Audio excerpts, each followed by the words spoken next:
గ్రూప్స్‌లో వచ్చేసి మనం ఇలా డిజైన్ చేసామండి. ఫస్ట్ మీ కోర్ సబ్జెక్ట్స్ అన్నీ కవర్ చేద్దాం అనుకుంటామండి. When I say core subjects మళ్ళీ again those core subjects polity, economy, geography, history. Okay. దీంతో పాటు జనరల్ సైన్స్ ఇక్కడ మీకు ఎక్స్‌ట్రాగా రాబోతుంది ఏంటి అనంటే physics, chemistry, biology.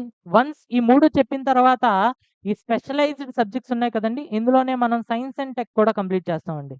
Science and tech. అలానే ఇక్కడ ఆప్టిట్యూడ్ కూడా కవర్ చేస్తామండి. మ్యాథ్స్ గాని, రీజనింగ్ గాని. దాంతో పాటు స్పెషలైజ్డ్ సబ్జెక్ట్స్‌లో మనం ఏవేవి కవర్ చేస్తామంటే, మీ ఎథిక్స్ గాని, అలానే ఎస్సే రైటింగ్ గాని, అలానే ఎన్విరాన్మెంట్ అండ్ ఎకాలజీ. ఎప్పుడైతే మీకు జియోగ్రఫీ అవుతుందో, జియోగ్రఫీతో తర్వాత మనం కంప్లీట్ చేయబోయే subject environment and ecology. So, గ్రూప్స్‌లో వచ్చేసి మీకు ఇవన్నీ ఉంటాయండి. అలానే దీంతో పాటు ఒకవేళ మీరు ఏపీకి సంబంధించిన వాళ్ళైతే మీకు AP history, AP economy and AP Geography కూడా కవర్ అవుతుంది. ఒకవేళ మీరు తెలంగాణకు సంబంధించిన వాళ్ళైతే మీకు Telangana history, Telangana economy, Telangana Geography కూడా కవర్ అవుతుందండి. సో, ఈ కంప్లీట్ ప్యాకేజ్ మనం గ్రూప్స్‌లో ఇవ్వబోతున్నాం.